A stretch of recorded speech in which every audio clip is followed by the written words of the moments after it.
ल यहाँ चाहिँ ढिँडो पकाउने कार्यक्रम है त। ढिँडोलाई चाहिँ यसरी ग्यासमा राखेर, गाउँमा छ भने आगोमा राखेर पानी उम्लेपछि सट्ट यसरी चलाउने, मजाले चलाउने अनि यसरी फ्यात फ्यात फ्यात फ्यात फ्यात फ्यात फ्यात फ्यात गर्छ है। अनि फेरि फ्यात फ्यात फ्यात गरेपछि यो एकदम राम्ररी पकाउने।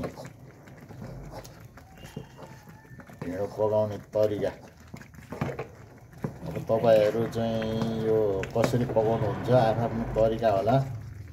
आज हामीले चाहिँ यसरी पानी उमालेर पानी उम्लिसकेपछि यसरी पिठो हालेर फट्काएर पकाउने भनिन्छ यसलाई।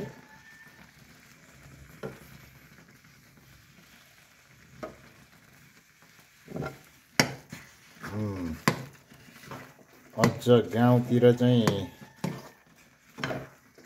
पुरा अब यो फटिसकेपछि चाहिँ यसलाई ओडाल्ने पनि भनिन्छ है त।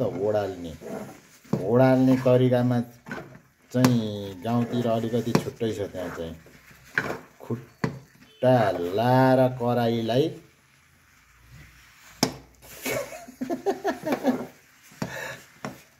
ओदानमा बाट निकालेर अगेनामा राखेर पुरै 7 वटा करङ हुन्छ भन्ने हुन्छ। ढिँडोको 7 वटा करङ मध्ये एउटा करङ भाँच्यो भने ढिँडो झन् मिठो हुन्छ भन्ने भनाइ पनि सुनिन्छ। अब यो हाम्रो बिस्तारी बिस्तारी फत्किने सिधिसक्यो। अब यसलाई चाहिँ मस्काउनेपट्टि गइसक्यो है। यो अब मस्काउनेपट्टि गइसक्यो। हेर्नु सोस पनि गर्छ।